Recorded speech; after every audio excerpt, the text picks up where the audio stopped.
flag. Anybody like the flag? Great t-shirt. Good shirt. Good shirt. Everybody rolling.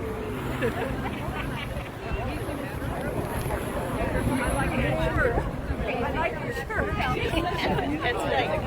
It's a good t-shirt.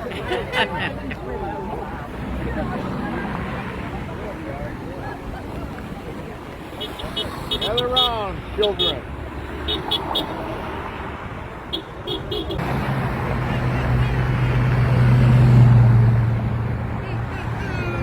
Hi, Ron. I had to stop and look things for a minute. Who is that? Yeah, it's a guessing. It is. That'll be the next act. Guess who this is?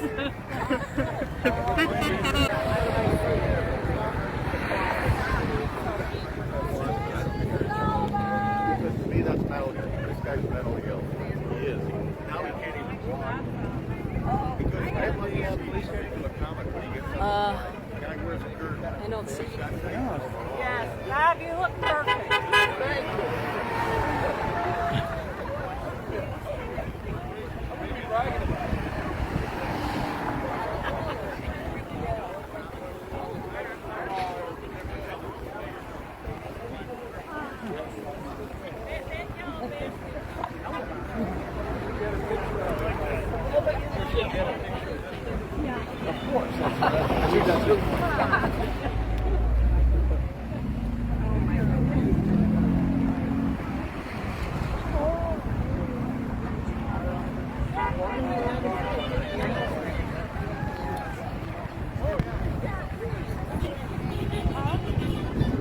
Yeah.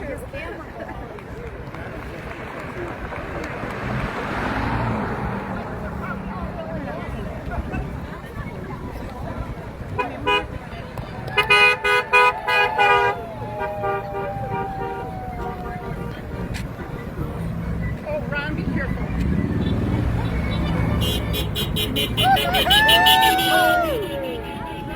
Right.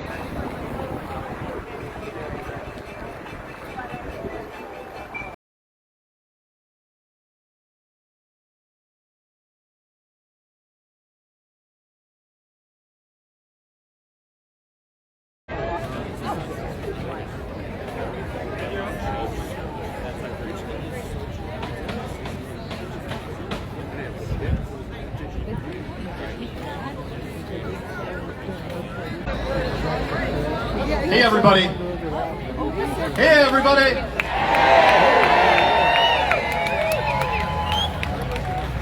Before we get into the heart of this event, let's take 2 minutes to talk about safety, care, and shared commitment to nonviolent resistance. This is a peaceful protest, and that means that we look out for each other and keep this space rooted in community and not conflict. If anything begins to feel unsafe or there's a disruption, we're going to be using the sit-down wave. It's a non-violent, organized way to protect ourselves and show our power. So here's how we do it. Here's how it works. First thing you're going to do, we're all going to sit down together. You're going to sit down, stay calm, stay put. Silence is power. Stop chanting, lower your signs. Third is spread the signal. We're going to motion to the others. It's going to ripple like a wave. Do not engage. Don't argue or respond to aggression. And number 5, we're going to make peace visible. A calm, seated crowd sends a powerful message, especially to others and also the cameras. If you need help or feel unsafe, call for a marshal. Marshals are trained to de-escalate and support.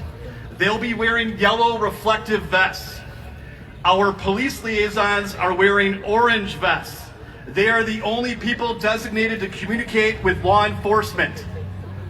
If you're not on the safety team and you're wearing reflective vest, please remove it. This helps us clearly identify marshals and responders in the crowd. Thanks for your understanding. So we've got water. Thank you to State Representative Chris Sinicki and the Wisconsin Dems. We've also got first aid. So take care of yourselves and each other. Use the buddy system. Stay grounded, stay alert, and stay powerful. This is what people-powered democracy looks like. No kings, no crowns, just community. Thank you.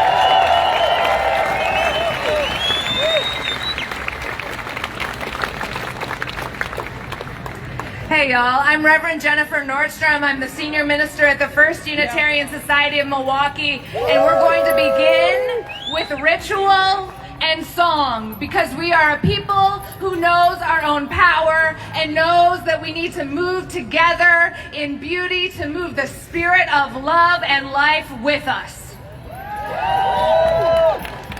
So this ritual, the flower ceremony, came from a Unitarian ancestor in Prague, in Czechoslovakia, in 1923. And he asked his community to bring flowers in as representations of the beauty and the love and the inherent worth and divinity that every single human being carries within their spirit. And every human being in that congregation brought in a flower and they laid it on the altar and they said together, we are more powerful and we are more beautiful and we can make change in this world. And each one of them took home a different flower representing the fact that when the community comes together, we leave with something more than what we came with, just like we're going to do today. Now, that minister, Reverend Norbert Chopek, did not bring the flower ceremony to the United States.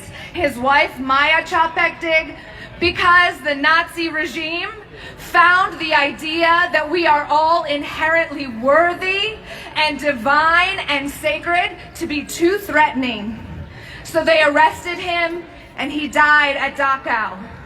But the spirit of that beauty lives on, and every year in June our congregations all over the world bring our flowers to the altar and we say every human being is divine and love is more powerful than any finite human evil.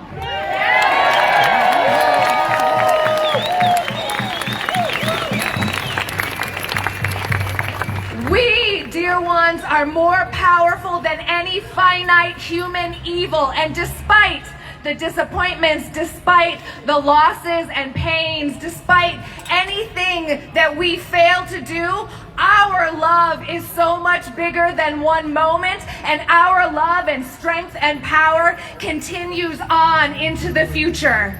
So I invite you at any moment during this long process to lay a token of your gratitude for the immigrants in our midst, in your respect for the inherent worth of every human being at the foot of the statue of the immigrant mother that's right here in Cathedral Square. So at any moment you want to do that, put a penny down, put a flower down, put a piece of the world down, a piece of your heart, and recognize that we are here for everyone's inherent worth and their sacred divinity. And in that, I want to say a special shout out to our immigrant and our trans siblings and kin.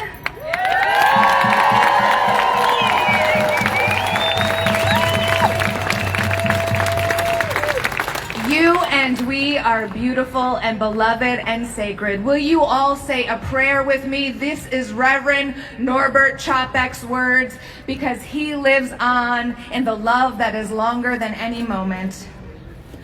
Holy One, it is worthwhile to live and fight courageously for sacred ideals. Oh, blow ye evil winds into my body's fire, my soul you will never unravel. Even though disappointed 1,000 times and everything worthless would seem, I have lived amidst eternity. I am grateful, oh my soul, because my life was worth living. Those who overcome the fetters, giving wing to the mind, are entering the golden age of the victorious. Dear ones, we will win. Let's sing Amen. Friends, There is a really good way to make a unity out of a crowd, and that's to sing together. This song has two parts. It was inspired by Adrienne Marie Brown's poetry. The first part goes, change is coming. What do we need to imagine? Try that. Change is coming. What do we need to imagine? Stop. Okay, second part goes, I know from brokenness there's whole. I know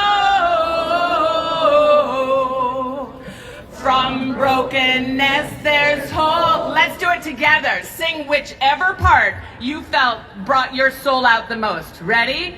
Change is coming. What do we need to imagine? Change is coming. What do we need to imagine? I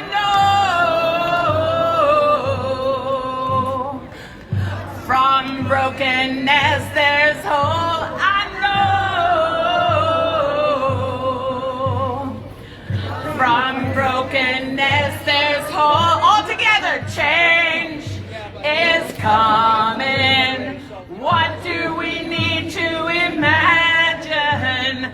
Change is coming. What do we need to imagine? Thank you!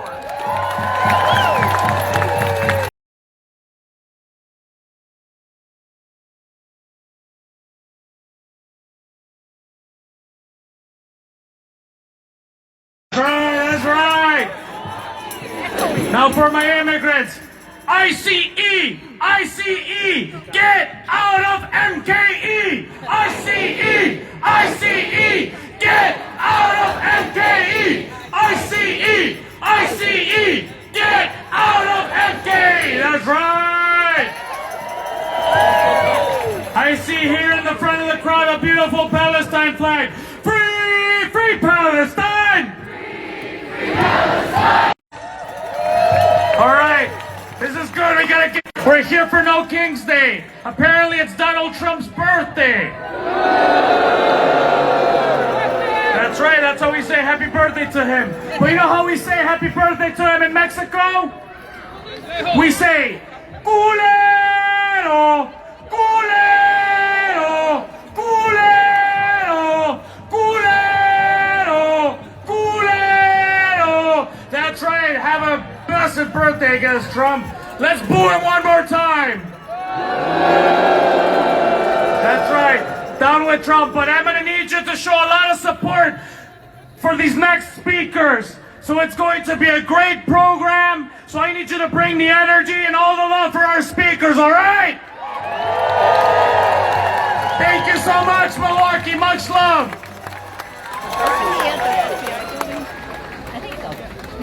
Started as a Reddit thread back in February. Stood for 50 protests, 50 states, one movement. But today, we've grown a little bit. We are no longer just national in the US. This movement is extending to countries who are also resisting institutionalized authoritarianism and colonialism. So today, we go by a more fundamental term. We are the people's movement. That means that today we are not protesting alone. We are protesting at the same time with our entire country. Across all states and territories, in hundreds of major cities, in multiple towns across Wisconsin.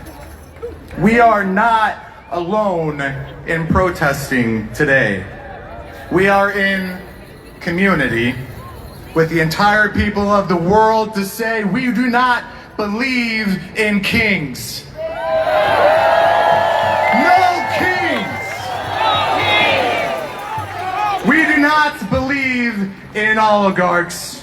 We believe in the people.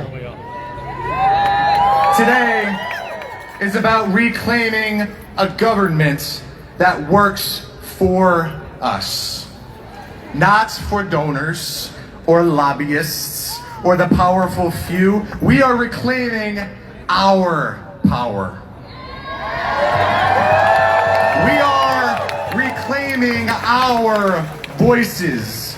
We are reclaiming our streets. We are reclaiming our country.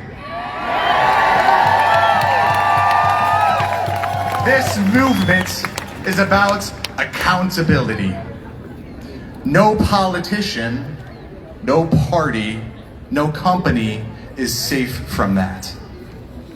Those who have taken actions at the expense of basic human dignity can expect to be cited.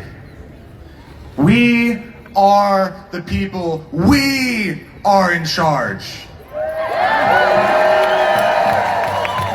So Milwaukee, I welcome you to the beginning of not just a new American revolution.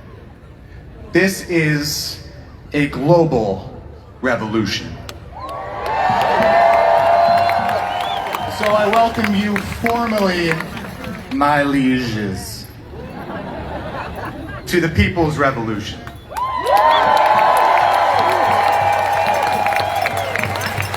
And this progressive revolution is starting here in Wisconsin. And to tell us more, I welcome Executive Director of Our Wisconsin Revolution, William Walter.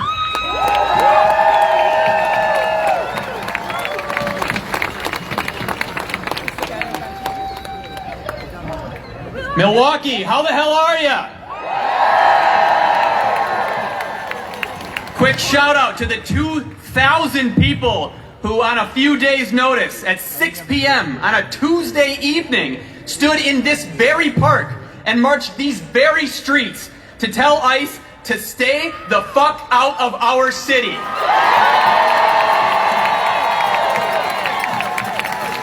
But that was Tuesday. This is today. As Ben said, I'm William Walter. I'm the Executive Director of Our Wisconsin Revolution, co-lead for Grassroots Germantown, steering committee member of Young Progressive Democrats of America, and I'm representing the Fighting Oligarchy Coalition today. We appreciate you joining us in solidarity to reaffirm our commitment to each other, to reiterate our belief in democracy, and to remind the Timu tyrant in the White House that we are citizens, not subjects. Power, of course, is derived from the consent of the governed. And in America, there are no kings, so says the Founding Fathers, a promise we the people intend to keep.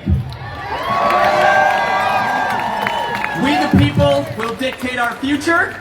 We the people will defend our democracy against a wannabe monarch, and we the people will cause some good trouble, some necessary trouble, on Orange King George's $50 million of our tax dollars big day. Now the energy here is palpable, but there's a few things I have to get off my chest. See, in America there are no kings. Unfortunately, Donald Trump, a clown emperor in invisible clothing, and the billionaires fancy themselves royalty. They believe their money, their influence, their connections should grant them total control over the other 350 million of us. I'm sick and tired of that. I'm sick and tired of defending rights guaranteed to us for centuries. I'm sick and tired of a government of the billionaires, by the billionaires, for the billionaires. Hell, Donald Trump quite literally appointed the richest man on earth, who coincidentally donated $300 million to his campaign, to an unconstitutional position of immense power so that he and his swarm of college-age techno-brat lackeys could gut the few remaining institutions designed to protect working folks like us. This was always the plan, to wield the power of the government to steal from the working class, a reverse Robin Hood legitimized by the authority of the presidency. But we have one advantage Donald Trump, his billionaire buddies, and sycophantic allies will never have. We have each other.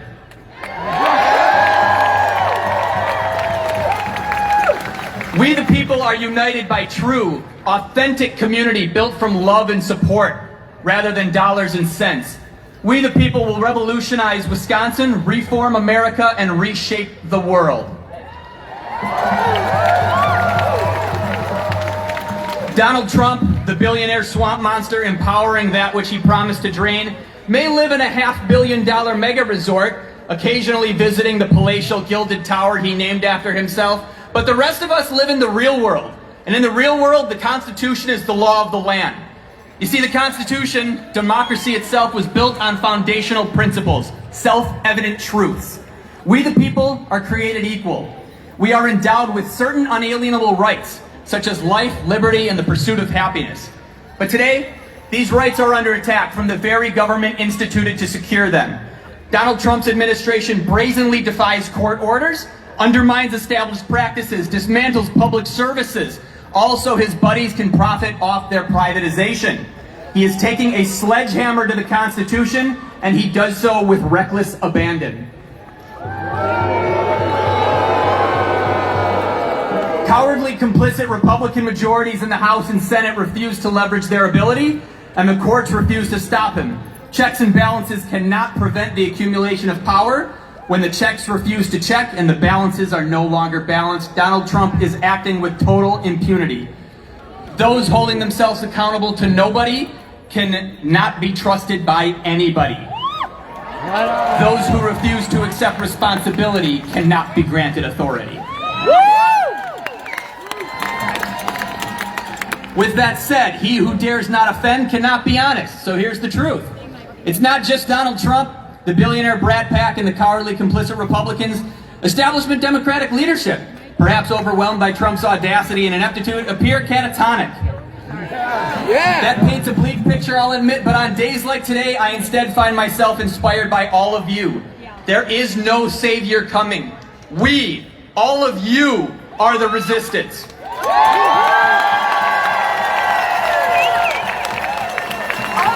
We the people will protect each other. We the people will preserve democracy. We the people will fight the oligarchy, and we the people will redirect Wisconsin and the United States forward.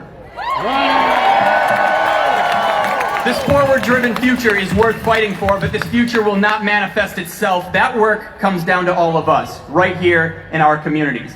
This process takes time, but the seeds have been planted. They are nourished by your spirit and watered by your inspiration. The fruits of our labor will birth a more just and equitable tomorrow. While this future is not guaranteed, the ingredients are ready to be molded. How? To reshape our future, we must reclaim our past, and what better place to make this point than Milwaukee, Wisconsin, home of sewer socialism. In the beautiful state of Wisconsin, the birthplace of progressivism. See, Wisconsin was once a leader in forward-thinking policy.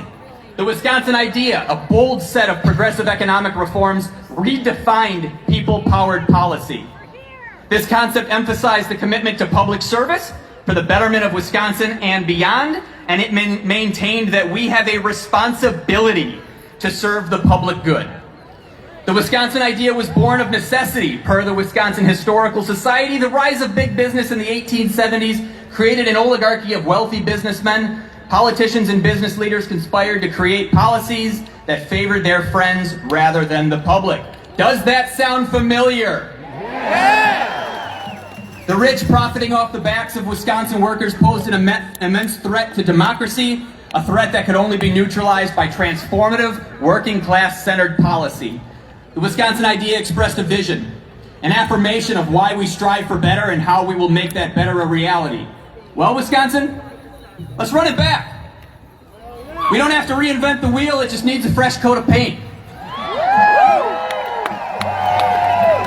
A new Wisconsin idea, a 21st century reimagining of the philosophy that revolutionized public policy, an expectation that every Wisconsinite, regardless of income, race, religion, gender, country of origin, or sexual orientation, has the right to the basic necessities of life. Wisconsin can once again lead the nation in fighting for economic justice through living wages, high quality and affordable health care, world-class education, affordable housing for all, a clean environment, and a secure retirement, Wisconsinites deserve an economic justice bill of rights.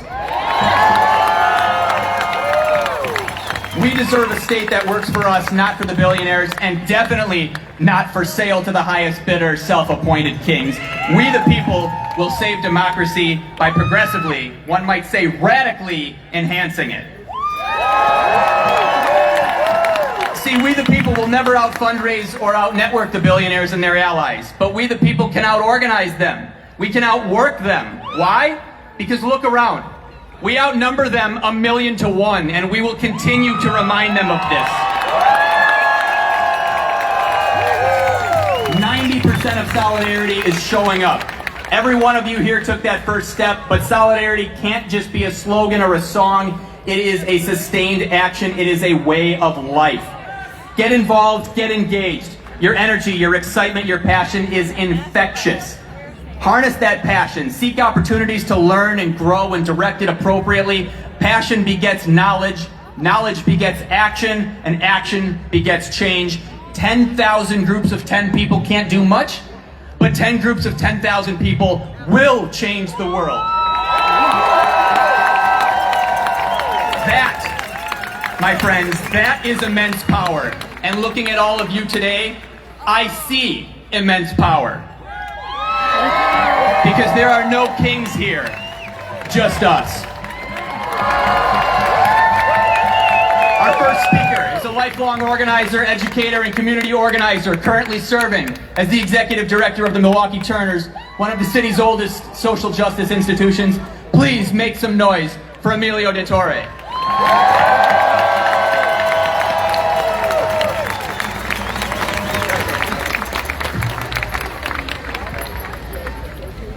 There are no kings in the American dream. My name is Emilio and I'm with the Milwaukee Turners. We were founded by German immigrants and refugees 170 years ago, and we have not forgotten why we came here. Wow, let me drink this in for a moment. I have strong emotions. It is so energizing to see all of you. You're beautiful, but it's terrible that we have to gather together to stop fascists from ripping away what's left of our democracy. So let's put this in a little context. Some of our ancestors have always been here. They're the First Nations.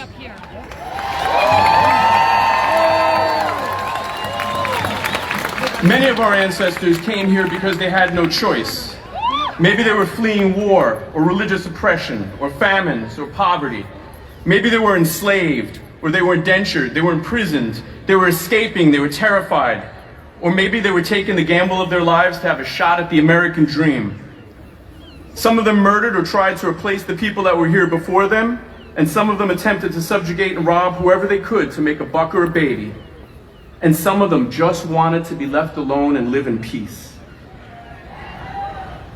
And many of our ancestors were wonderful and brilliant and bright and struggled for things we can only imagine. And this administration is trying to erase them from our story.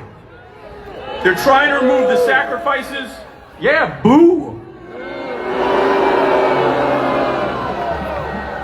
They're trying to remove the sacrifices of those who came before us so that they can retell a lie instead. Because it will be easier to take control of us if we have no knowledge of ourselves. It will be easier to rob us of dignity and power. Remember, if you're not at the table, you're on the menu. Whatever your origin story, we've come collectively to believe in an American dream that's greater than the imagination of the women and men who originally dreamt it. Despite the racism, despite the prisons, despite the lack of housing and health care, the homophobia, the transphobia, the xenophobia, the religious intolerance, and the eternal dumping of money into wars and police, we know that a better world is possible.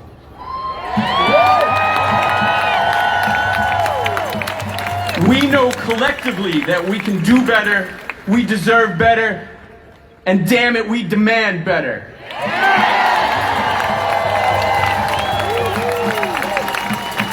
At the heart of it, this is why we're standing here today, across the nation.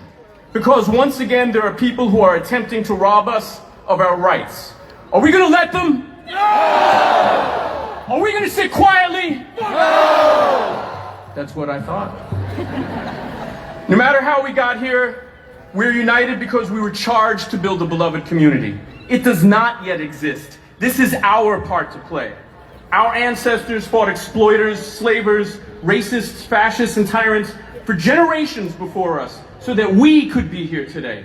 Our parents and grandparents sacrificed so that we stand here. To stand up for democracy, to not stand up for democracy, is to dishonor those who came before us.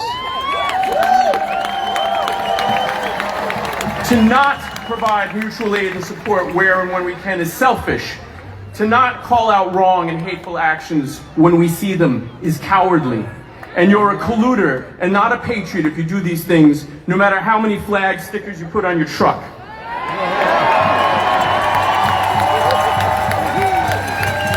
Racism and cruelty is not patriotism.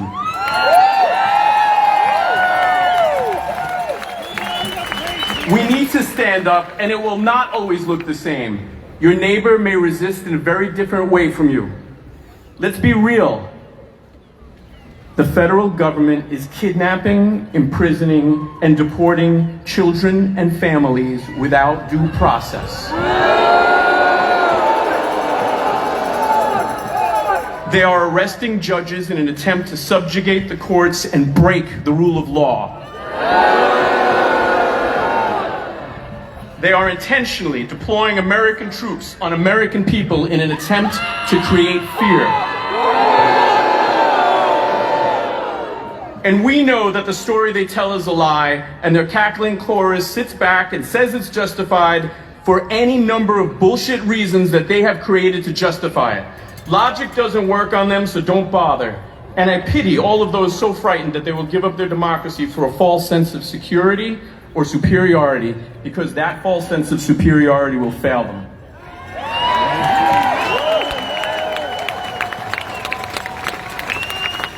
The tools that they're using to do this are everywhere and at every level. If your elected officials, no matter their political party, your alders, your mayor, your state reps, your president, want to deploy facial recognition technology, social media trackers, guns, troops, and economic extortion on you, and to use your own taxpayer dollars to do it, vote them out, tell them what you think every day, tell them hell no, stand up, fight back!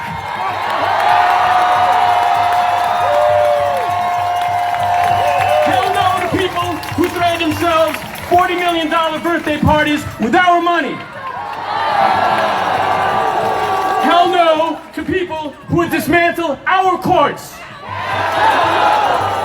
Hell no to people who would rip children from their parents and send them to foreign prisons in countries that they have never been to. And hell no to people who would pretend to be our king. Don't fall prey to the intentional attempts to divide us. Don't fall prey to criminalize your place of origin, to demonize your melanin, to trivialize your age, to traumatize you because of your identities, your accents, how you love, how you pray or don't, or how you work to build the beloved community for your friends and family. Our diversity is our strength, and don't let anyone tell you otherwise.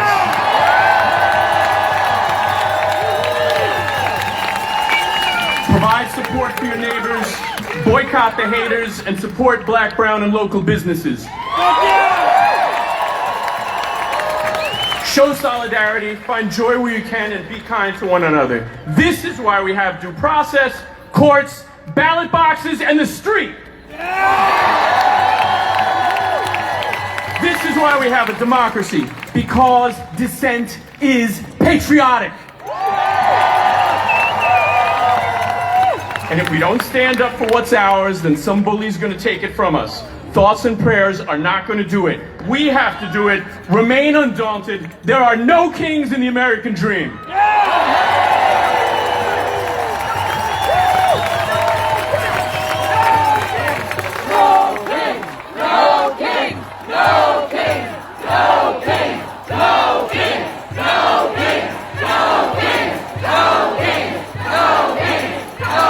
Next in charge of the stage, is the editor of the Capital Times and The Nation, an MSNBC regular and co-author with Bernie Sanders of the New York Times bestseller, It's Okay to Be Angry About Capitalism. Please welcome my good friend, John Nichols.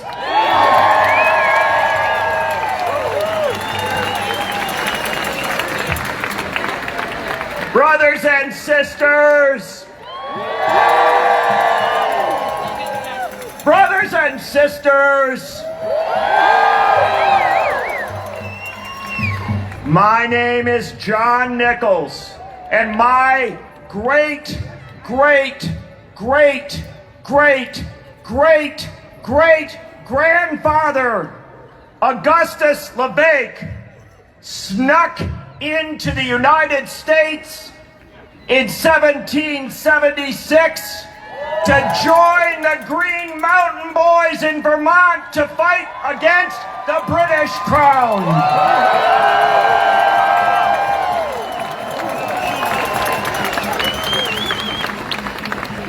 My ancestors read Thomas Paine.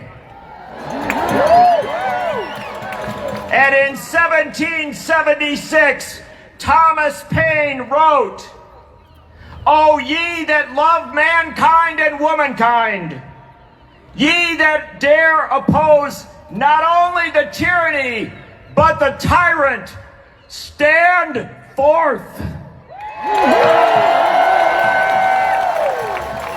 Brothers and sisters, you have stood forth today in epic numbers. We believe there will be 10,000 people here in Milwaukee, Wisconsin, maybe more. And there will be millions across this country. On June 14th, 2025, the world will know that America stood forth once more against tyranny.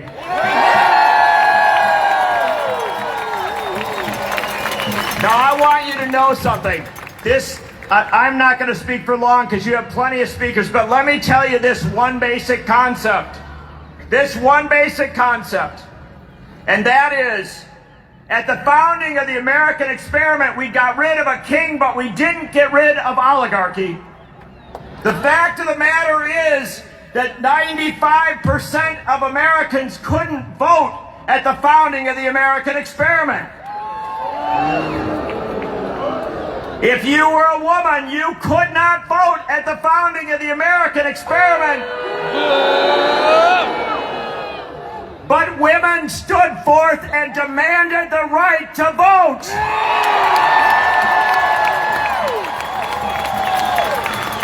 At the founding of the American experiment, people of color could not cast a ballot. Many of them were enslaved. People of color stood forth and demanded the right to vote.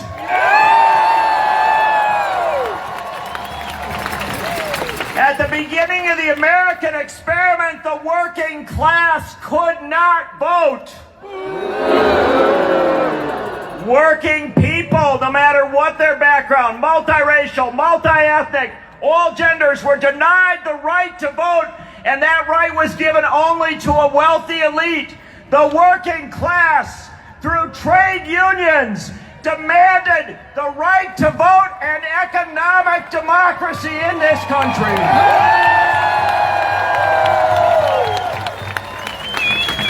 Today they threaten all that we have accomplished. And remember, on this day we do not just talk about what the founders accomplished, we talk about what we have accomplished over the last 250 years. We, the people, have demanded democracy, and we have made it real in this country.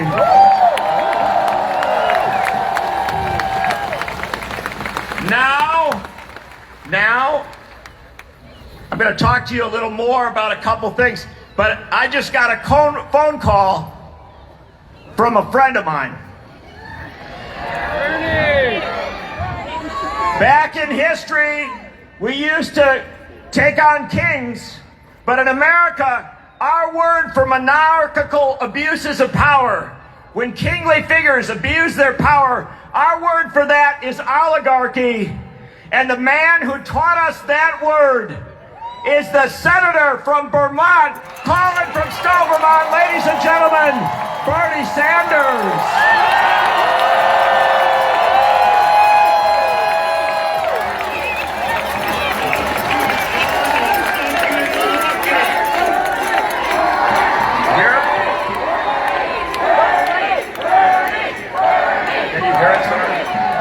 They're chanting still. I'll put you on as soon as I'm quieting them. And ladies and gentlemen, here is the senator. Thank you, John, and thank you, Milwaukee.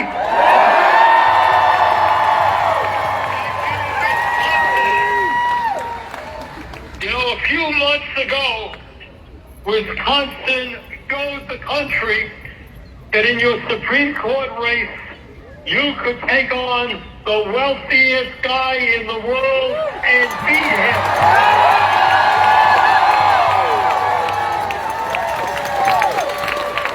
We defeated Musk, and we are going to defeat Trump and his move toward authoritarianism.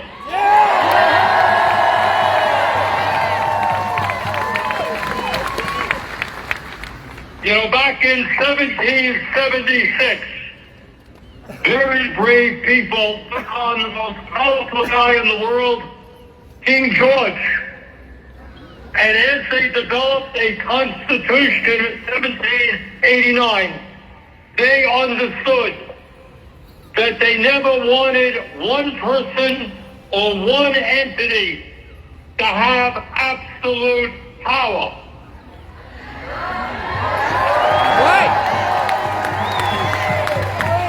And what Trump is doing right now is unprecedented in American history. He's usurping the power of Congress, usurping the power of the judiciary, suing media that he doesn't like, that criticize him, taking money away from universities whose courses he doesn't like, going after legal firms, law firms, who have represented clients who he does not like.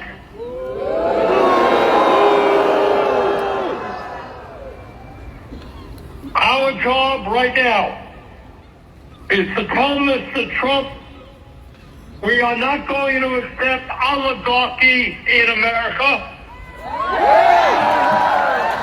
We are not going to accept authoritarianism in America. We are not going to allow him to give massive tax breaks to billionaires and cut Medicaid, nutrition, and education.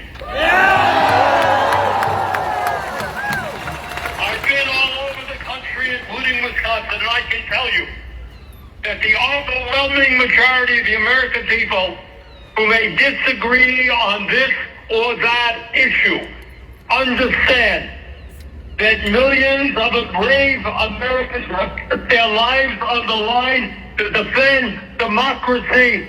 We are not going to let Trump and his friends take that away from us.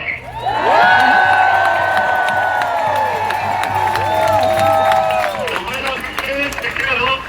Let us now not allow Trump and the others to divide us up by the color of our skin or where we were born or our sexual orientation. Whether you're a conservative Republican or a progressive, you understand that this is a nation that believes in freedom, not authoritarianism.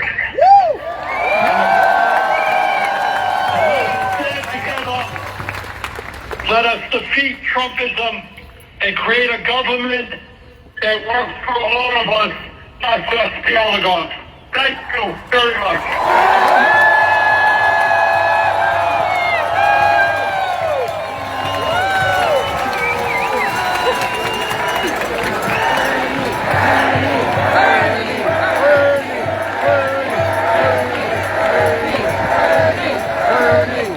Senator, should I let you go? Okay, brother. brother. Take care. Ladies and gentlemen, Senator Bernie Sanders.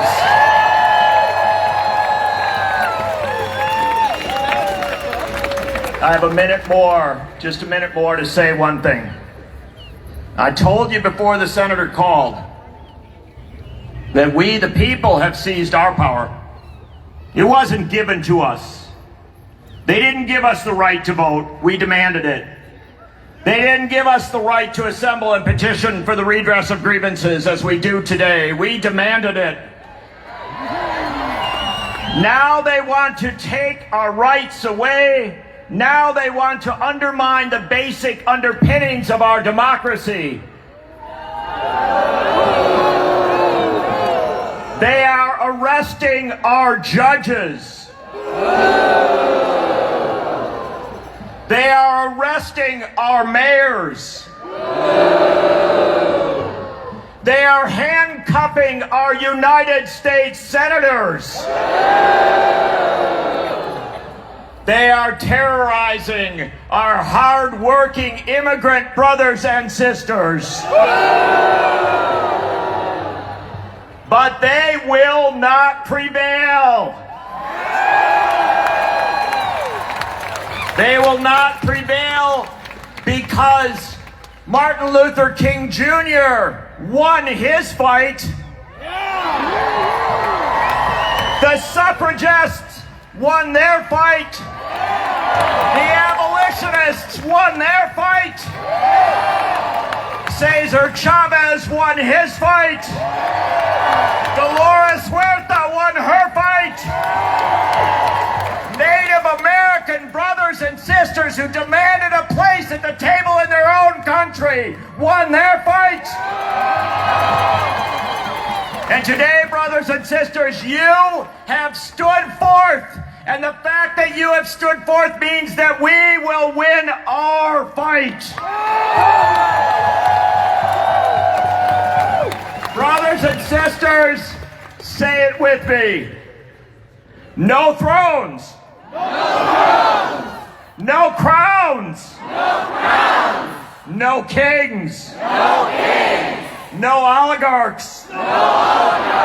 We are not going back. We are not going back. We are Wisconsinites. We are Wisconsinites. And we only go forward. Solidarity.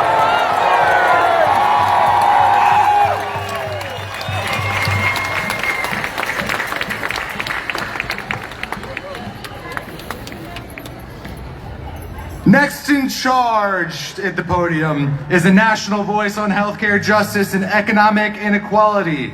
He's the author of Health Justice Now, a brilliant communicator and a relentless advocate for a healthcare system that puts people over profit. Please welcome Tim Faust.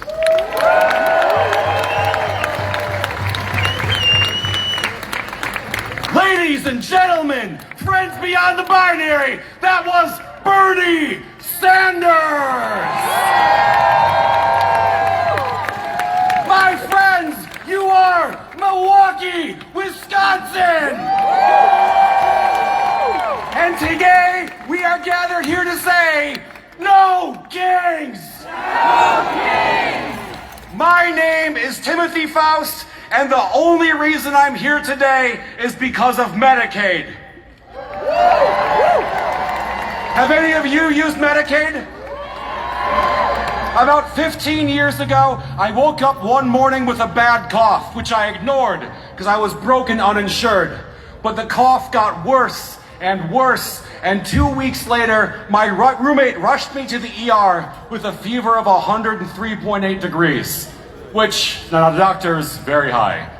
Turns out I had double pneumonia, which is like regular pneumonia, but twice as fun. I was admitted overnight, and the next morning, I woke to a bill for $4,000. My friends, I made $12,800 that year.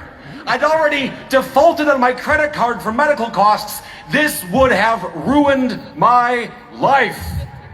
But the receptionist took pity on me. I went home, got some papers, and came back a few days later, and within the month, I was enrolled in Medicaid, and my $4,000 bill dropped to $0. And only because of that help, I've been able to build a little life that I love. I have a wife, I have a dog. I don't worry about where my next meal is coming from. I am one of the luckiest people on earth. And this is the promise of Medicaid, giving people who need help just a little bit of grace so they can lead the dignified lives we all deserve.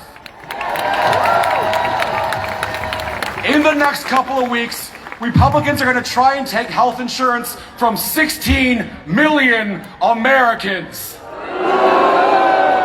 16 million mothers, 16 million sons, fathers and daughters, 16 million people who already have trouble getting by as punishment for the crime of being poor. You know, we are all so much closer to needing help than many of us realize, right? A car accident, a weird cough, a little bad luck, and any one of us could be flat in our back.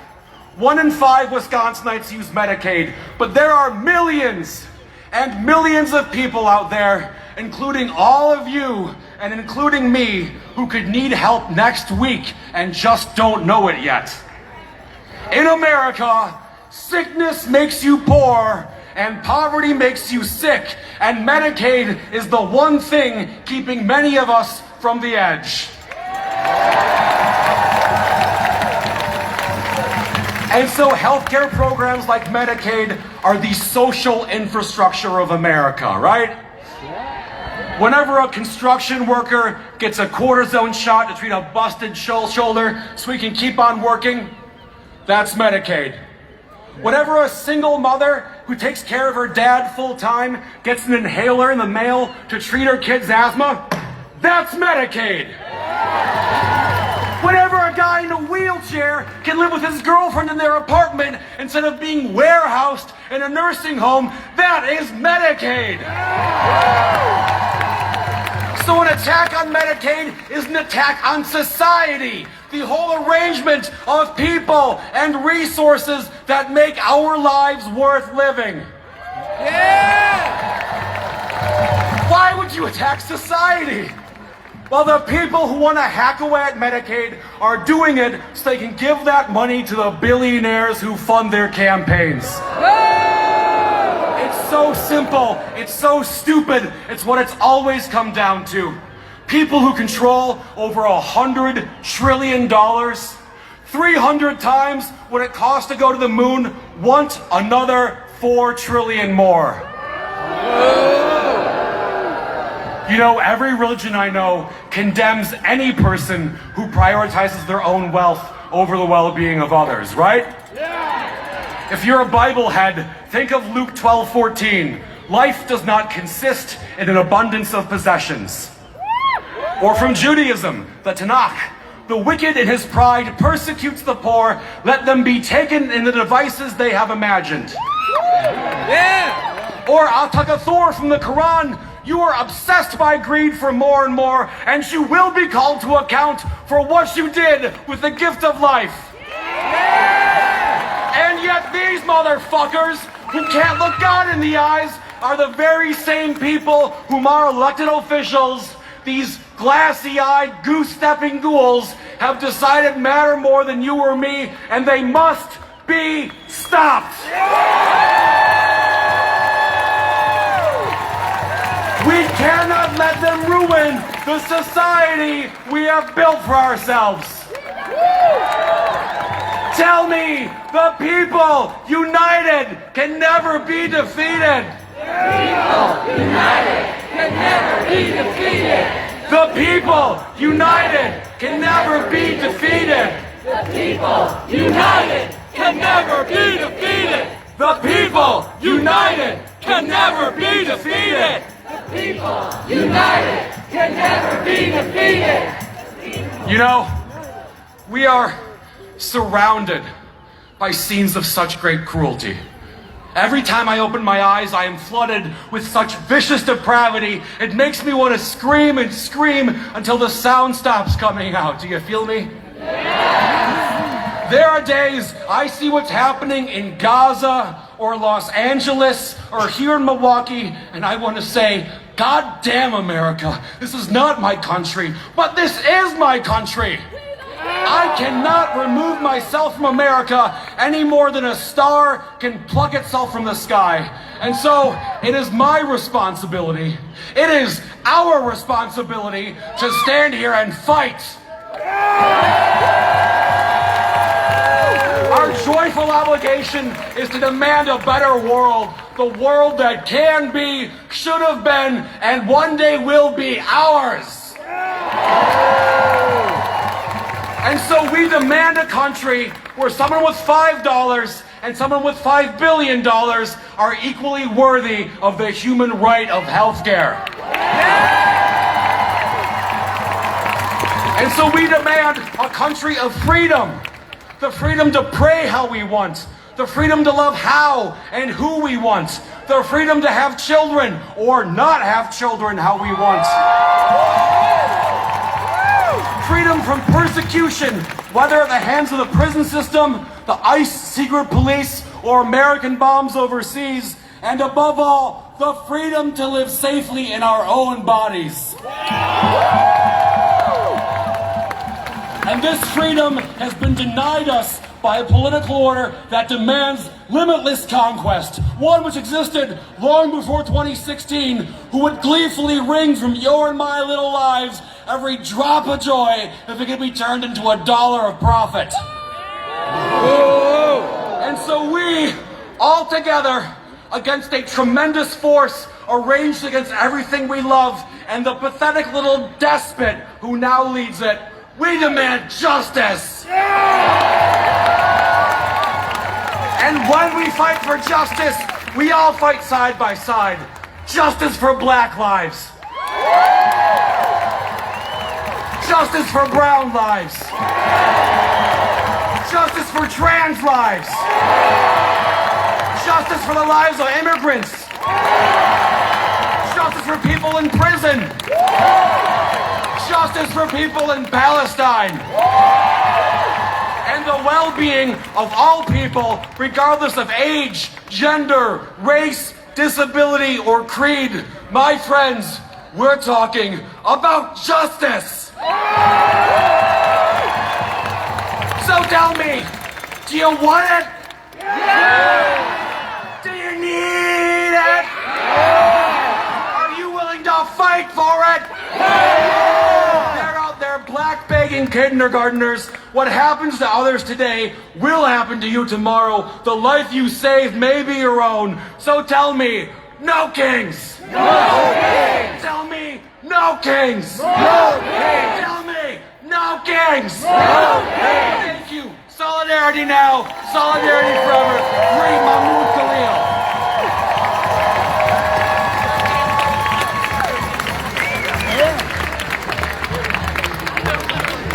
All right, next in charge is a fierce advocate for healthcare access, reproductive freedom, and human rights.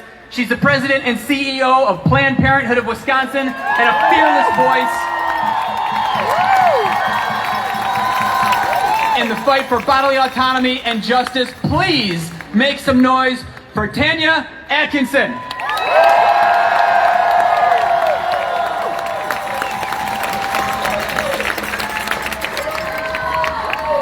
All right. Good afternoon, everyone. And thank you for being here, and take a moment. Thank you for being here today, for showing up with courage and in community, for showing up badass and in resistance and ready to go.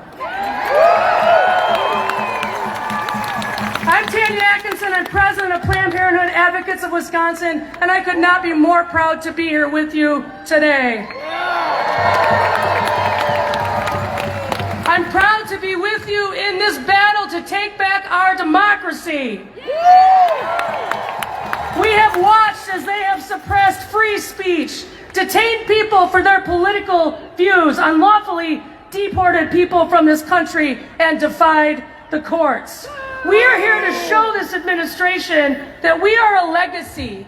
We represent generations of people who dare to use their bodies and strength to fight back together against governments and institutions and violent oppressors. Because we believe in a future. We believe in a future for everybody. We believe in a future where every person has the right to make decisions about their own body, their own care, and their own life.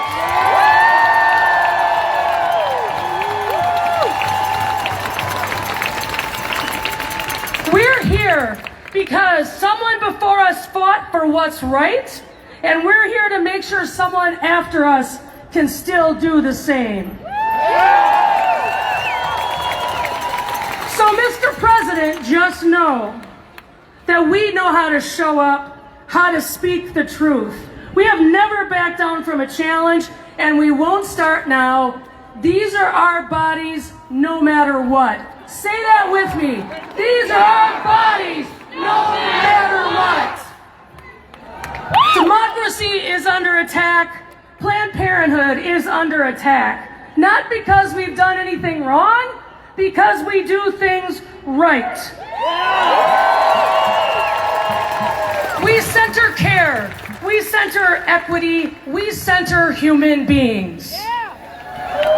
And now in Trump's direction, Congress is gutting Medicaid and defunding Planned Parenthood, ripping away care from millions of people, all while prioritizing interests that do not reflect the needs or the will of the people of America. And it's a story as old as this country is long. The wrong people in power using other people's bodies to gain more power. If this bill becomes law in Wisconsin alone, more than 50,000 Wisconsinites could lose access to care at Planned Parenthood of Wisconsin. Now let's be clear. Let's be clear. Medicaid doesn't cut Planned Parenthood a check and say, hey, go do good, right? Medicaid is Badger Care. We're a healthcare provider. We bill health insurance. It's that simple. And we bill insurance for the very basic care that people need. Birth control, STD testing and treatment, well person exams, and the list goes on and on and on. And those will be gone, with no alternatives offered. Just political cruelty disguised as fiscal policy. And yet here we are, still standing, still in power, still building power together.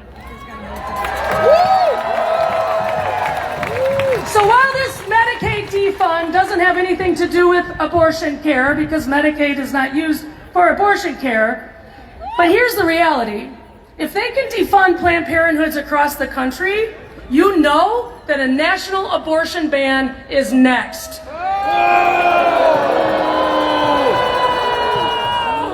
But guess what? We're not intimidated. You're not intimidated. Planned Parenthood Wisconsin will not be intimidated into compromising our values or our commitment to the people of Wisconsin. We will not compromise the care we provide. We will continue providing gender-affirming hormone therapy. Planned Parenthood Wisconsin will continue providing the full range of reproductive health care services. And Planned Parenthood Wisconsin will continue providing abortion care no matter what.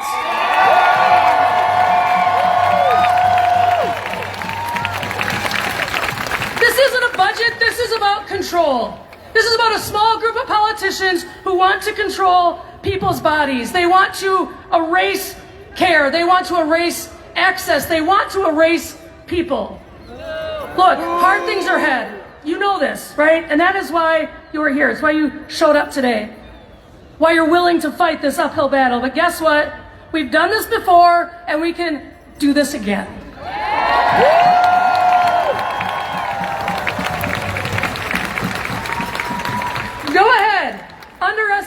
Wisconsin and find out.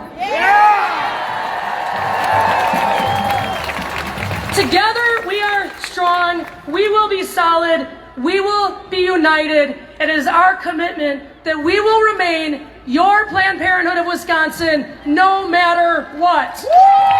Thank you.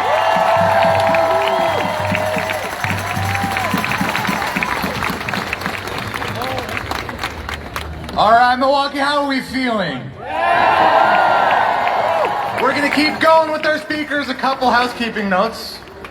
We want to make sure that everybody here is feeling good, healthily, that you're hydrating. It's hot, there's a lot of people. So if you need water or snacks, there's a blue tent over here. Please use it. I think we have a mountain of water. We have enough. So if you need water, please get it. Additionally, if anybody has accessibility needs, we have a section right here in the front. You don't have to be all the way in the back if you don't need to be. We have a section for the handicapped folks right in the front. We also have our lovely ASL interpreter here for anybody who has visual needs. So please take advantage of this. This is for you too.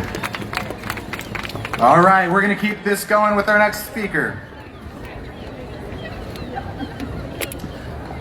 Next to the podium from the Coalition for the Wisconsin Coalition for Justice in Palestine.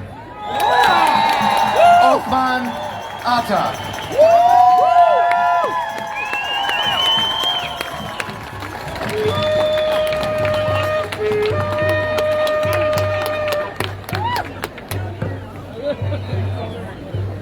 My dear brothers and sisters, good afternoon. I'm here for the Wisconsin Coalition for Justice in Palestine. In 2024, there were anti-democratic forces in our country that attacked college students who were exercising their First Amendment rights while peacefully protesting the crimes and genocide taking place in Gaza. These anti-democratic forces attacked the universities, which are supposed to be the centers of debate and discussion and protest, and tried to impose censorship rules on them. Oligarchs who had contributed a very, very small share of their wealth to universities decided to threaten the universities. They said, if you don't censor these individuals that we disagree with, we will pull our donations, dox your students, bully and harass them online, and make sure that they don't get the jobs that they want. Why is this important to mention? The reason is that seeing the success of these anti-democratic forces with regards to the issue of Palestine, which included the attacks against many, many Jewish students who were parts of these universities and who were protesting. Using this, the Trump administration used the issue of Palestine as the first tool to attack universities. Not just on the issue of Palestine, but they quickly expanded to the issue of African Americans, Latinos, civil rights, immigrants, all kinds of programs. They then started attacking judges, government agencies providing humanitarian assistance. Even museums and cultural institutions were not safe from their fascism. The attacks against immigrants have been especially hate-filled and racist. Imagine the hypocrisy of the Trump administration. They cut off the flow of almost all legal immigration into this country, but they fast-tracked immigrants from South Africa, where the Trump administration, these farmers, white, former Afrikaners of apartheid, were granted fast-track approval while the rest of the people in the world were denied.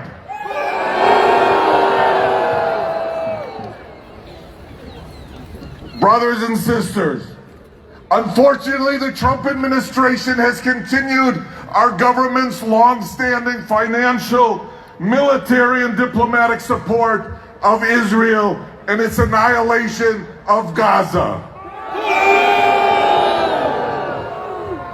All of us are saddened by the tens of thousands of innocent people, particularly children, who have been murdered, the journalists, the civil health care workers, all of the others, journalists and physicians and anyone else, as the entire Gaza Strip has been destroyed.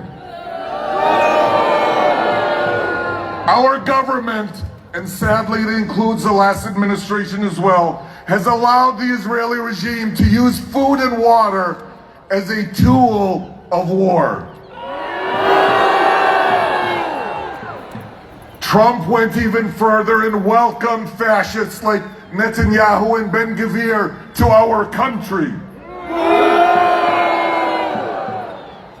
My brothers and sisters, I was a practicing attorney for decades, upholding the laws of the United States, protecting the rights of individuals, including immigrants, advocating for free speech rights for everyone, including those that I vehemently disagreed with. As someone who was born in Palestine and whose father actually served in the U.S. Army, I witnessed the decade-long oppression and occupation of Palestine and the dehumanization of the Palestinian people and the denial of their right. Yet, despite the decades of what I saw and that troubled me, I still felt some hope in the U.S. and the system of democracy and the people in this country and the checks and balances that I felt made this country great. Unfortunately, despite being an attorney, I have been deeply troubled by not just what the Trump administration is doing, but how far they have been able to go and what they're willing to do. It's as if our system of democracy and checks and balances was a house of cards that one narcissistic, xenophobic, hate-filled individual who surrounded himself with fawning, spineless, anti-democratic, and yes, anti-American acolytes could try to change our entire system of government. Are we going to let this administration reshape our government? Are we going to let them reshape our country? Are we going to let them transform our country into nothing more than a business opportunity for oligarchs? Are we going to allow them to blackmail universities and corporations to kneel before the dictates of a dictator wannabe? Are we going to allow the arrest of judges, the physical assault of elected representatives, the denial of basic due process rights to citizens and non-citizens alike? Are we going to allow the Trump administration to restrict our free speech rights, not only on the issue of Palestine, but on all other issues as well? Are we going to end the corruption of the Trump administration by not allowing them to take over our country? Are we going to support the rule of law, whether in our country or around the world, including international law related to genocide, occupation, and human rights for all people, including the suffering people of Gaza? Are we going to stay silent in the face of the Trump administration? No! If we stay silent, we're going to be complicit. Will we be complicit? No! Are we going to hold the Trump administration accountable? Yes! Brothers and sisters, the Wisconsin Coalition for Palestine has a chant of free, free Palestine because we recognize that the Palestinian people are facing occupation and have been for decades. We need to recognize the danger of the Trump administration. And so I will say not only free, free Palestine, but free, free America. Free, free America. Free, free America. Free, free America. Free, free America. Free, free America. Free, free America. And free, free Palestine. Free, free Palestine.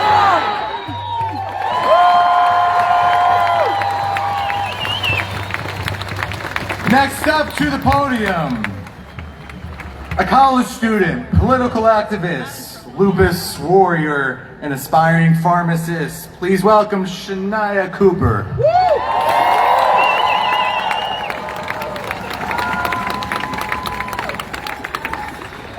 afternoon, everyone. Thank you for being here. I am Shania Cooper, and I want to start by speaking about Medicaid.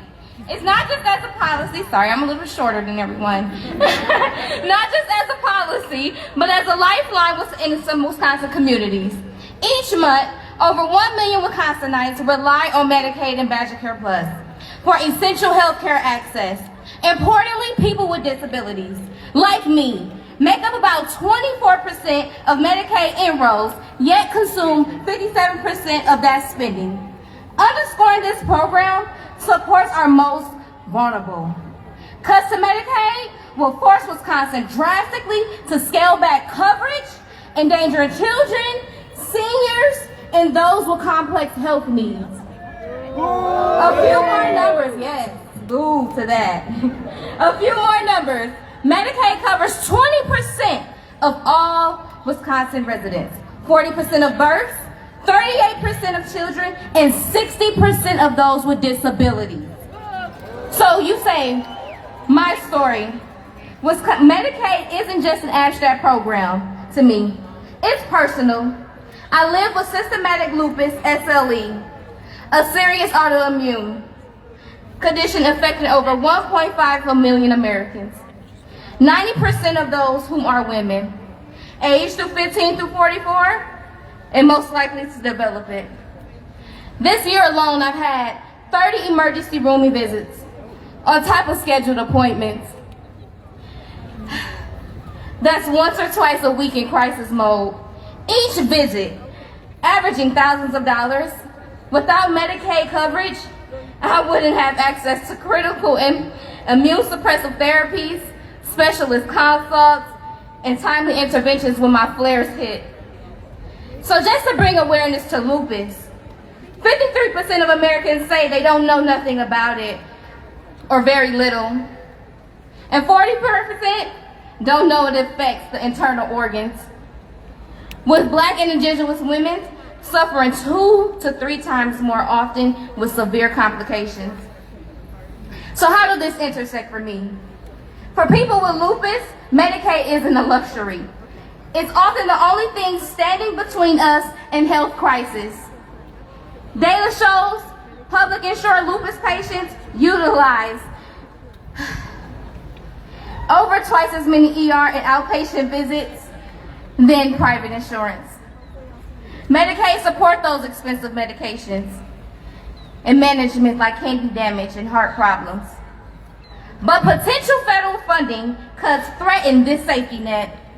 In Wisconsin, we're disproportionately support complex health needs. Cutting benefits will put people like me and thousands of others in jeopardy. So some calls that I call for action. Protect Medicaid funding in Wisconsin and all over the world. Support shared federal state. Support shared federal state investments that save lives and not support genocide.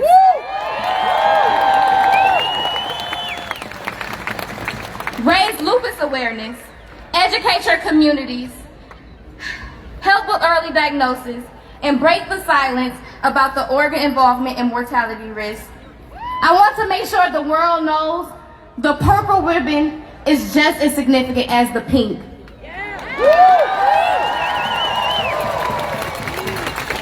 So in closing, every emergency visit, medication dose, clinical appointment, specialist consult, each is made possible through Medicaid. My 30 ER visits this year have been moments of fear, hope, and survival. And Medicaid was there every time.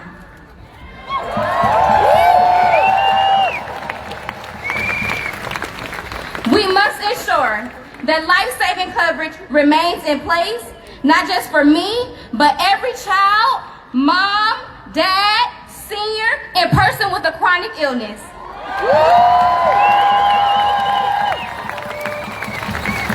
Together, by supporting Medicaid and raising lupus awareness, we make healthcare a right and not a privilege for the entire community. Thank you.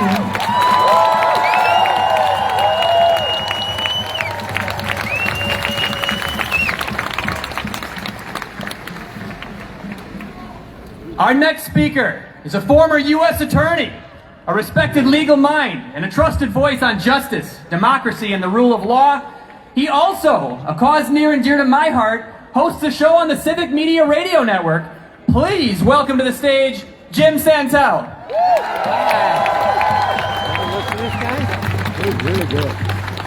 Good afternoon, Wisconsin. Good afternoon, America. My name is Jim Santel, and I had the proud privilege of serving as your United States Attorney under a president named Barack Obama. And I also had the privilege of serving under two attorneys general, their names Janet Reno and Eric Holder. And for 30 years, I had the privilege to serve as an assistant United States attorney doing civil litigation and criminal litigation 3 blocks from here at your federal courthouse on Wisconsin Avenue.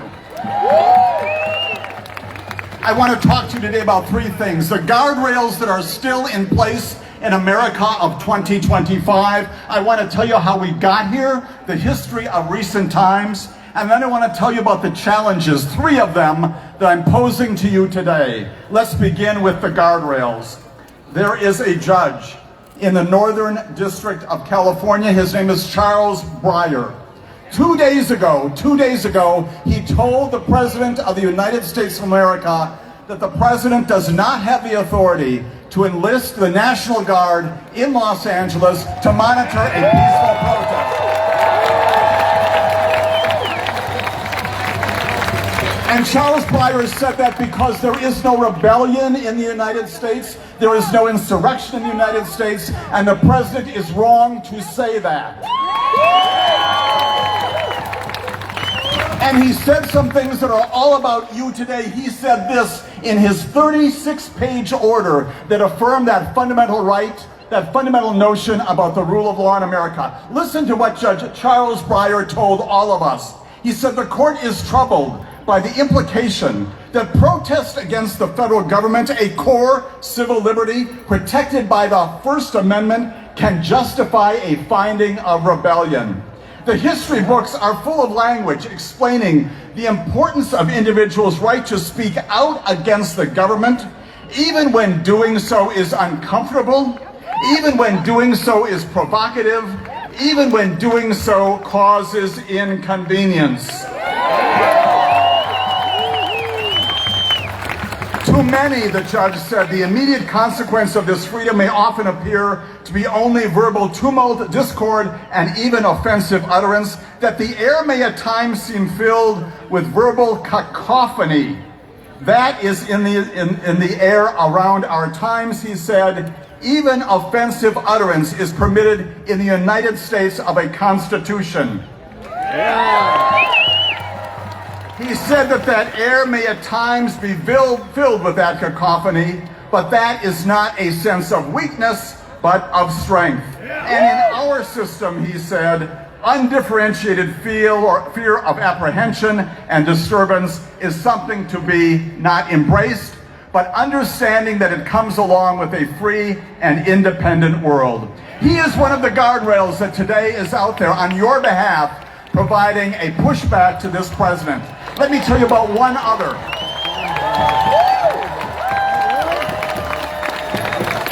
And her name is Denise Casper. She is also a federal district court judge. She happens to be in Massachusetts. And just 2 days ago, Judge Casper told the President of the United States of America that he cannot require proof of citizenship for new voters in this nation. That the president's executive order in March of this year is unconstitutional and illegal. And oh, by the way, that the Attorney General, her name is Pam Bondi, cannot take action.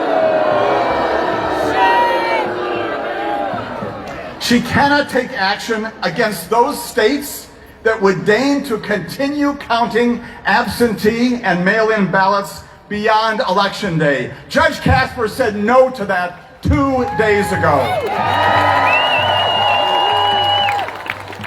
Now, where did this come from? They are the guardrails, and you should be proud and hopeful that the federal district court judges continue to articulate those things, not only to push back on this president, but to affirm your fundamental rights. Where did this come from? It came from something that happened 348 days ago today. On that day, the Chief Justice of the United States of America amended and changed the Constitution in a way that our founding fathers would not recognize. On July 1 of last year, for the first time in our nation's history, the Chief Justice, John Roberts of the United States of America, articulated a presidency that is hugely muscular, wildly speedy, deftly powerful, and unassailable in his supreme presidency. Here's what John Roberts said to us on July 1 of last year. He said this: "The president occupies a unique position in the constitutional scheme. He must necessarily be energetic, hugely vigorous, wildly decisive, and speedy in the execution of laws. He is an indispensable individual." Your Chief Justice wrote in the law of this case that this energetic executive is essential to the protection of the community against foreign attacks, the steady administration of the laws, the protection of property, and the security of liberty. He went on to say this outstandingly and wildly. He said the purpose of this vigorous and muscular and energetic executive is to ensure good government. And the Chief Justice said that that is because a feeble executive implies a feeble execution of the government. He went on to say this: "The president is thus vested with supervisory and policy responsibilities of the highest and utmost discretion and most broad sensitivity. He must make the most sensitive and far-reaching decisions entrusted to any official under our constitutional system," and therefore he changed the Constitution by saying this: "Therefore there exists the greatest public interest in providing the president with the maximum ability to do fearlessly and impartially with the duties of his office." I would offer to you, my colleagues, my friends, my fellow citizens, my fellow residents of the state of Wisconsin, of the Eastern District of Wisconsin, and in places throughout our nation, that that is simply wrong. And now I offer you three things that you can do. One of them is very simple, and you can do it this afternoon. You can write to the Chief Justice of the United States Supreme Court. You go home, you pull out an envelope, you put a stamp on it, and you write a letter to Chief Justice John Roberts, the United States Supreme Court. Here is the address. It's 1 First Street, Northeast, Washington, D.C., 20543. And you insert in that envelope a letter, handwritten, typewritten by you, and you demand that your Chief Justice rescind what he did on July 1 of last year. Because it is that commission given by this Supreme Court, by this Chief Justice, that this president has taken to heart. And all the things that federal district court judges today are dealing with are a result of the commission given to this president, the authorization given to this president to act as he is doing. Two other things, and they are heavy lifts. But you can do them because every single one of you is committed to an America that is not described by this Chief Justice, but is described instead by Associate Justices like Elena Kagan and Sonia Sotomayor and Ketanji Brown Jackson. each of whom on July 1 of last year said they fear for democracy just as we do this day, this time, this month, almost a year later. 510 days from today, there is an election. And on that day, and between that day and this day, this is what I and all of you need to do. You need to ensure that the houses of Congress, you know what they are, it's the House of Representatives and the United States Senate, are changed in composition.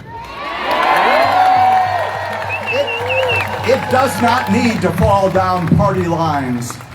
We need to find, of the 435 members of this Congress, 218 of them sent to the Congress 510 days from now by your vote around this country, who are willing to acknowledge that under this thing called the Constitution, this president is no longer making certain that the laws of our land are faithfully executed. And when they articulate that, yes, as articles of impeachment, they need to go over to the United States Senate, and here's the big lift, but you can do it. You need to find right now 67 people of conscience, Republicans, Democrats, Independents, who are likewise willing to say that this cannot go on. And that many, many instances, not just of the past 145 days, but likely of the days to follow, are inconsistent with this Constitution, inconsistent with the Department of Justice's commitment to justice, and contrary to everything that we are. And when you get 67 people in the United States Senate, it is a big lift, I know, who are willing to acknowledge that fundamental truth on that day in February of 2027. It is possible to remove this president from the White House.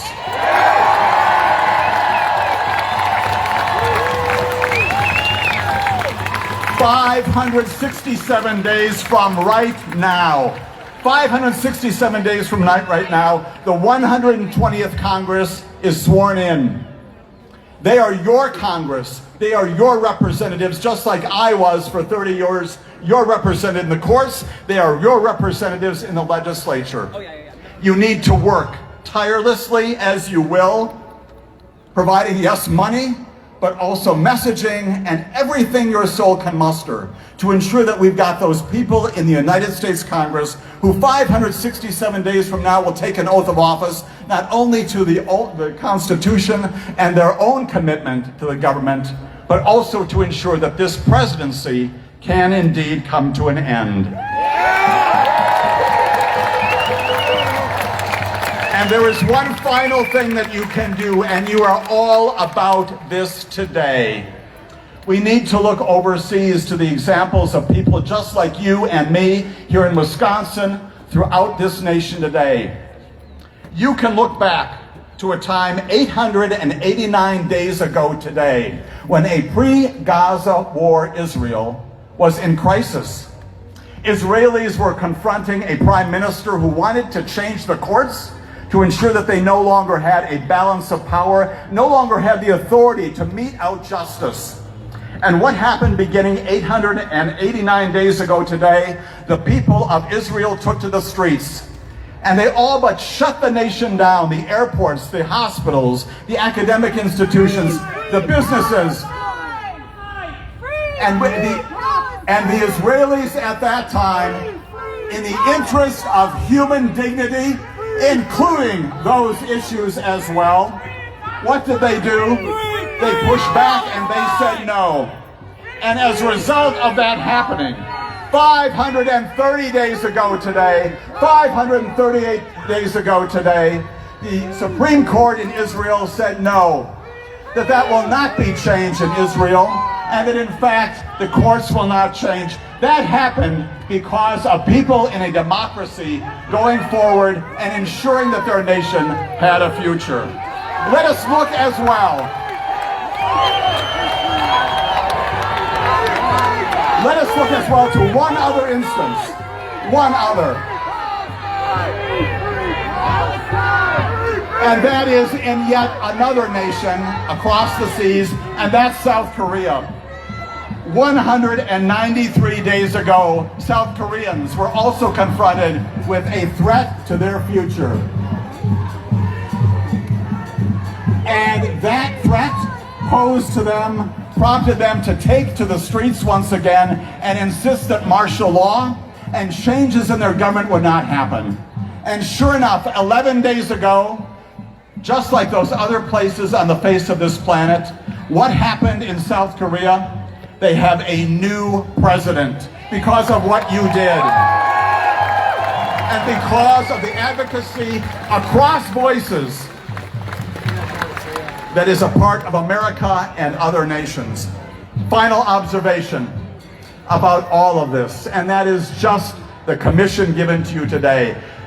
At the main Justice Building in Washington, D.C., where I had the privilege on your behalf to work for the better part of 2 years, inscribed on the overhanging entrance to the Department of Justice are these words: before justice can exist in the conduct and the conscience of a government, before justice can exist in the conduct and the conscience of a government, it must first reside where? In the hearts and the souls of its citizens. That's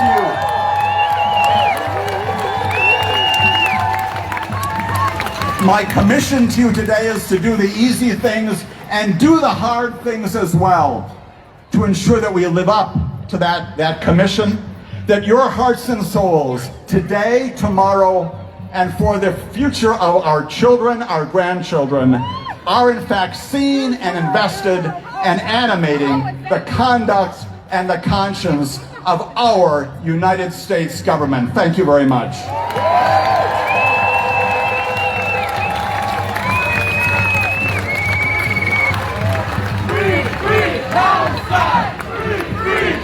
All right, Milwaukee, how are we feeling out there?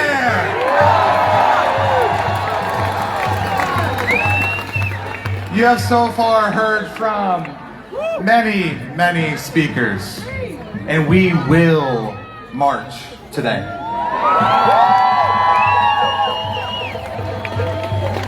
I'm gonna own up to something here. We're a little over time. We're a little over schedule. I thank you for your patience. We have just a couple more speakers here, and we are gonna march. Our next speaker is a tireless advocate for civil rights, immigrant justice, and the power of the Latinx communities. He serves with LULAC, the League of United Latin American Citizens, the oldest and largest Latino civil rights organization in the country. Please welcome Jaime Alvarado.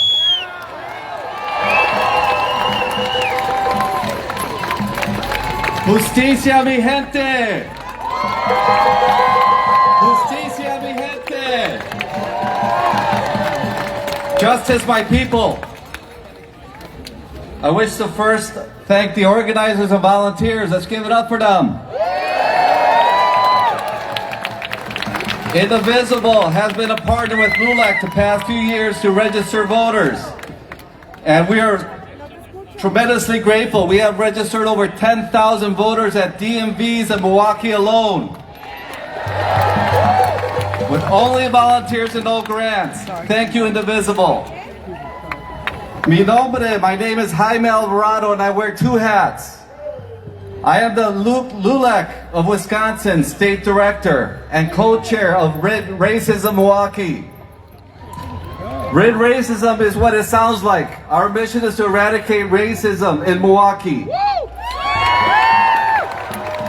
And LULAC is the League of United Latin American Citizens, as mentioned, the nation's largest and oldest civil rights organization. Our mission is to advocate for all Latinos regardless of their immigration status. Let me start by stating, calling a people illegal immigrants or illegal aliens instead of undocumented is wrong for a number of reasons. First, it is dehumanizing. No people are illegal.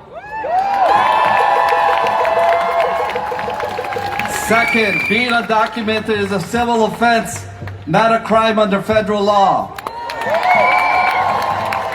So they are not criminals under federal law. Third, and Trump knows this, the term is code word for racial and ethnic hatred. Do you think he knows that? Yeah. Here's a trick question. Is he a little ignorant or a little racist? Whoa. I heard both. I would, but I'll never get up again. Our rights are being attacked. LULAC of Wisconsin is circulating Know Your Rights cards. We are doing workshops across the city and state. Our website has a comprehensive Know Your Rights information and a family preparedness plan in case of detention and deportations. You can print a copy of both.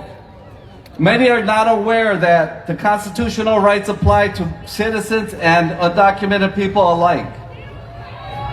That includes the First, the Fourth, and the Fifth Amendments, which are freedom of speech, the right to an attorney, the right to remain silent, and the right against search and seizures.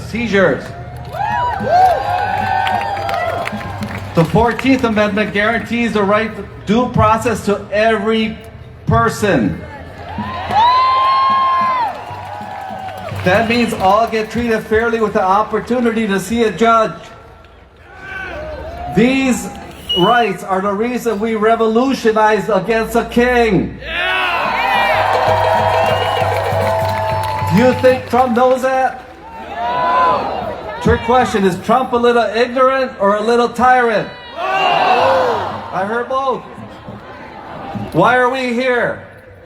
We're here because Trump is now a fascist. He is dehumanizing the people and illegally ignoring the Constitution. During the presidential campaign, Trump said, "We will only target immigrants who are dangerous." He lied.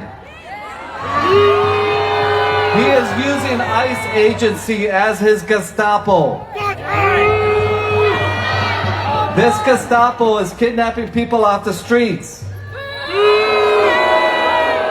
They are targeting people like hardworking landscapers and seamstresses. They are hiding outside our courts, houses, and schools. He is terrorizing our communities and our children. As you see in California and all over the nation, we are fed up and we will not be silenced. We will protest and fight against the dehumanization of a people. We will fight for our brothers and sisters and their families.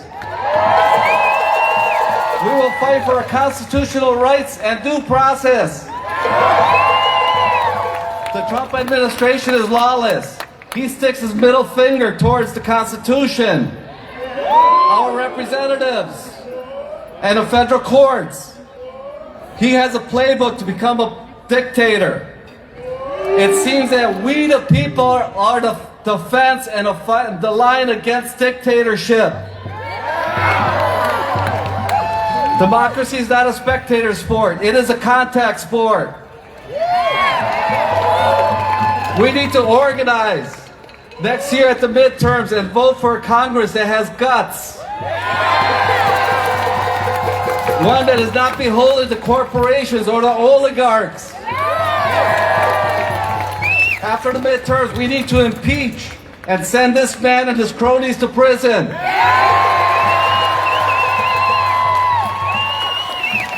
I know a little bit about fighting. I am a U.S. Army veteran and I have something to say. A man who fakes an injury to avoid military draft, mocks prisoners of war, and calls fallen soldiers in the cemetery suckers is not fit to be our commander-in-chief. Only a narcissist in chief will call a military parade for his birthday. He is a weak man masquerading strength, like other dictators. Today in DC is a vulgar demonstration. Many people, including many of y'all think Trump is an idiot. Yeah. A fool. Yeah. Or a coward. Yeah. What do Latinos call a person who acts like this? I Google AI. It says Latinos call a person who's an idiot, fool, or coward a pendejo. Repeat after me. Pendejo. Pendejo.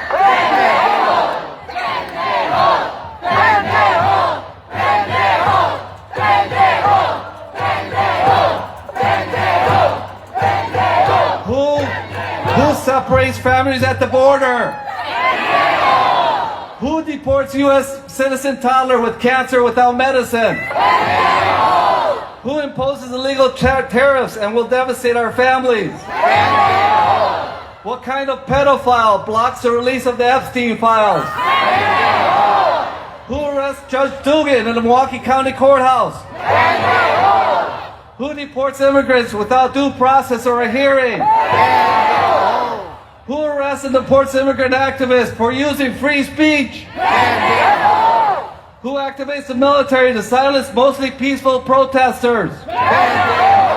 For a birthday party, who will spend $50 million, taxpayer dollars, on a military parade? Justicia, mi gente, we want justice. Let's chant. What do we want? When do we want it? What do we want? Justice! When do we want it? Now! We call on President Trump to stop being a what? Justicia, mi gente!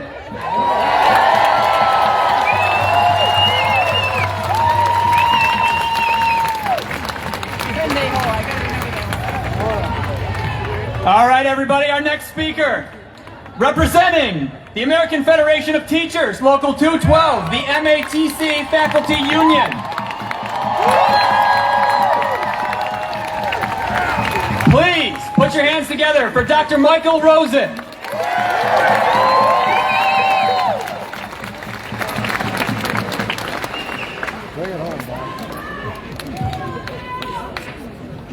Some of you may not have heard that early this morning, State Representative Melissa Hortman and her husband Mark were murdered in a political assassination in Minnesota. I want to take a moment of silence for them and the Senator John Hoffman and his wife, who are severely injured.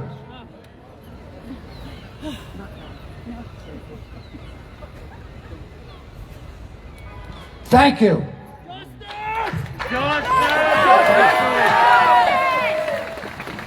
Give yourselves a round of applause because your efforts, your decision to come out today to raise your voices have already backed Trump down, backed Stephen Miller down, backed ICE down.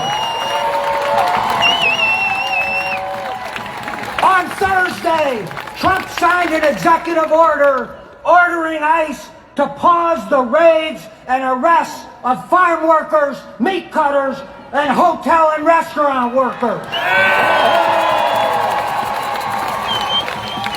Trump and Miller backed down in the face of massive nationwide resistance. This fight isn't over. Hell no, we've just begun. Hundreds of our brothers and sisters who were arrested by ISIS thugs remain incarcerated. We say, bring them home. Bring them home. Bring them home. Bring them home. Bring them home. Bring them home. Bring them home. Bring them home. Trump's war on immigrants is just another in a long attack on America's working people. efforts to divide the working class are as American as apple pie. The rich have always tried to turn worker against worker while they laugh all the way to the bank. But labor never asks workers for their papers. The only question we ask is, which side are you on? They tried to divide Protestant workers against Irish Catholic immigrants, and we said no. Native worker against Polish, Italian, and Jewish workers, and we said no. Skilled versus unskilled, and we say no. Male against female, and we say no. Today, we are saying no to attacks on America's essential workers, the people who do the hardest, the dirtiest, the lowest paid work. We say bring them home and hands off.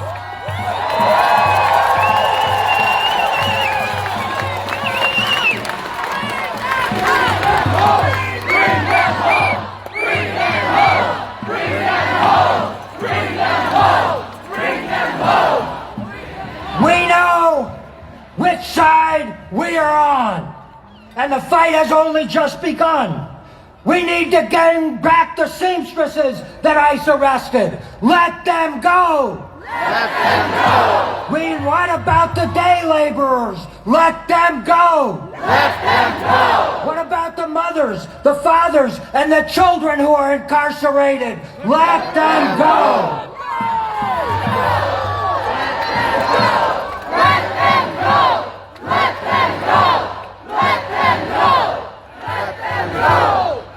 And what about Trump's attacks on colleges and universities?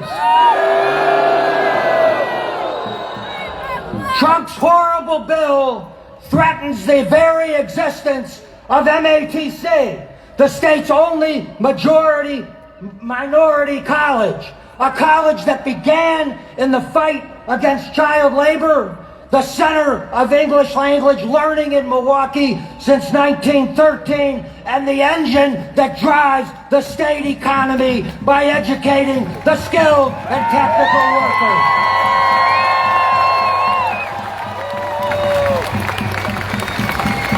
The cuts to Pell Grants threatens thousands of Wisconsin students among our community's most disadvantaged students. We say, hands off MATC. Hands off UWM. Hands off UWM. Hands off Bucky Badger. Hands off Bucky Badger. Hands off Harvard even. Hands off Harvard even. Kill Trump's big, horrible bill. This is all you need to know about that bill. It cuts the taxes of people making more than $500,000 a year by $1.1 trillion. And it cuts Medicare, Medicaid, and food stamps by, guess, $1.1 trillion. The country's thieves are not the hard-working farm workers and meat cutters and seamstresses and security guards. The thieves are Trump and the billionaires who back him and are trying to loot the country.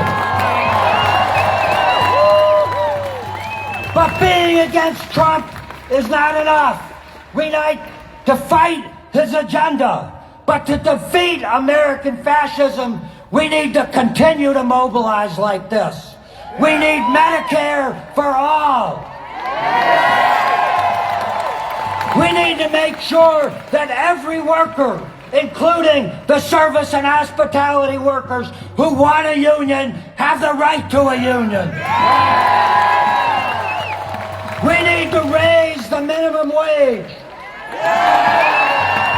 We need quality, affordable health care and affordable housing.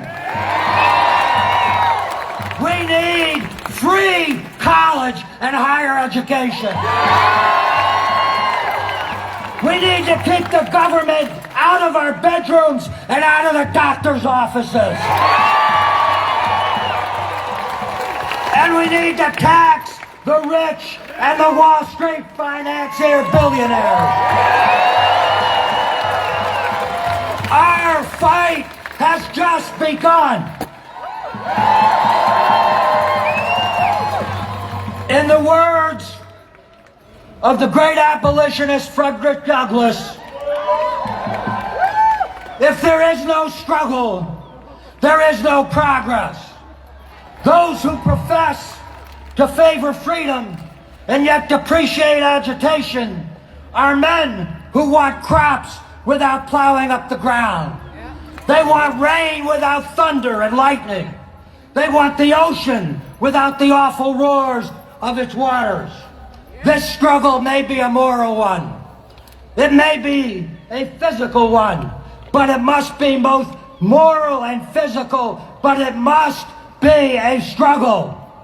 Power concedes nothing without a demand. It never has, and it never will.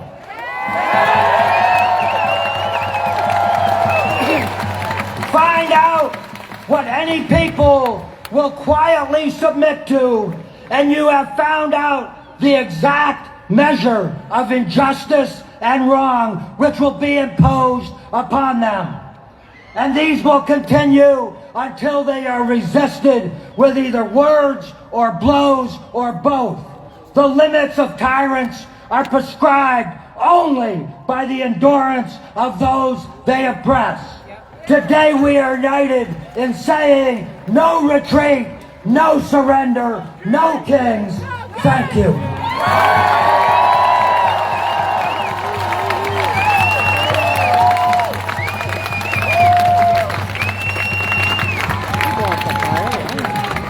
No kings! No kings! Our last speaker is a fearless organizer and champion in the immigrant community. Championing immigrant rights, worker justice, and true democracy. He is part of Voces de la Frontera, Wisconsin's leading immigrant rights organization and representing Workers United. Please make some noise for our final speaker, Primitivo Torres. ¡Sí se puede! My name is Primitivo Torres Martinez, representing Voces de la Frontera, the largest immigrant rights organization in the state of Wisconsin. A proud in the power and the dignity of all people. Immigrant people, working class people, Latino, black, brown, indigenous, queer, trans, disabled people. People from the city of angels to the heart of the Midwest, from border towns, under siege, rural communities left behind, people who've been excluded, criminalized, underestimated, and who, despite the struggle, refuse to be erased, silenced, or divided. We are not here as victims, and we are certainly not here as vessels to a wannabe king, vain in ignorance and drunk in power. We are here as organizers, as builders, and people committed to shaping a future rooted in justice. We're not waiting for someone else to save us. We are really leading the way. But let's be honest, the threats we face today are real, and we must name them. Across the country, the right here in Wisconsin, there's a coordinated assault on our communities. Power-hungry politicians are weaponing our government, criminalizing migration, attacking our workers' rights, dismantling healthcare, education, and access to housing, and taking away programs that our families need. And for what? To hand more tax breaks to the rich and the ultra-rich. Shame! Shame! Shame! Shame! Shame! They insist on protecting those who stay untouchable, unaccountable, above the law, while targeting us with detentions, with raids, with cruelty and punishment. Brothers and sisters, no one is above the law. And let's be clear, all their actions are not about safety. What they really want is control and to deepen their pockets. They want to silence dissent and fuel chaos, to paralyze resistance. But we are not falling for it. Because today we are here to defy a band of clowns watching a parade in D.C. As if our democracy were a circus, a total waste of our tax dollars. Well, we stand here in solidarity with people resisting repression across the country, especially in California, where troops